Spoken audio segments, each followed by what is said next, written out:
In this present crisis, government is not the solution to our problem. Government is the problem.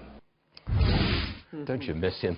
Ronald Reagan, the inaugural address, 1981. Joining us now, Linda Chavez, a former Reagan White House official. Linda, welcome to the program. It's very good to see you again. Great to be with you, Stuart. I say that today's jobs report was dismal. We had more than 90,000 new part-time jobs and 103,000 less full-time jobs. I say that America's middle class is being hollowed out and it's getting worse. What say you? Well, I think it's clear that the Obamacare mandates mean that employers look to see whether or not they can hire people on a part-time basis as opposed to a full-time basis, so that they're not stuck paying for those medical insurance bills. And I think it's had a devastating impact on the economy. I think, the reason that we have not come out of the past recession well and with great growth is because regulations have depressed the ability of employers to hire people. That's interesting that so many people on this program go back to Obamacare as the fundamental reason why we've got slow growth and a shrinking middle class.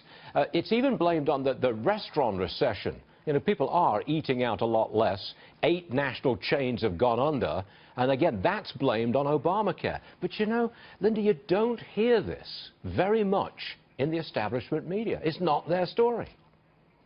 Well, in part because they don't understand business. I mean, I not only do public commentary, I sit on the board of a Fortune 500 company. I've been on boards for the last 20 years.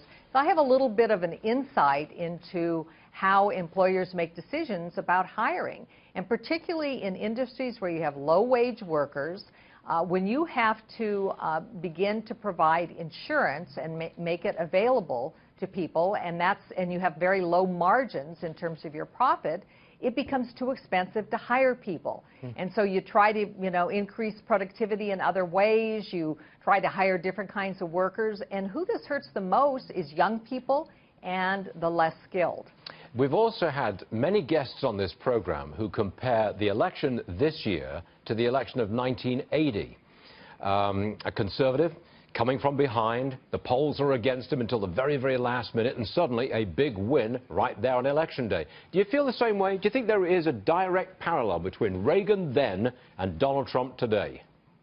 Well, Reagan was a very different candidate than Donald Trump. And frankly, if Donald Trump had been being as disciplined as he has over the last week, had been talking about policy rather than making personal insults and offending people, I think this election would be going very, very differently. It's hard to know what's going to happen. I think it's still an uphill battle for him. I think the Electoral College still favors Hillary Clinton, but we'll find out in just a few days. We just showed a picture on our screens. I don't know whether you could see it, but it was you standing right next to Ronald Reagan way back when. I don't know whether you can see it or not. I'd love to know which bill he was signing that you had something to do with, but I don't think you can see the picture, can you? I can't see the picture, but I stood next to his side on a lot of occasions. I was the top-ranked woman in the White House during my tenure year there, and that was back at a time when there weren't many women in those top jobs. Honestly, would you like to get back into government at that level? Would you? I have to tell you, my experience as a nominee for Secretary of Labor tells me that I don't ever want to go anywhere near that kind of appointment process again. It really does discourage a lot of good people, and I think that's too bad. It hasn't discouraged Hillary Clinton, but that's another story entirely. Linda Chavez, thank you very much indeed for being with us today. It's an honor to have you on the show. Thank you, ma'am. Great to be with you.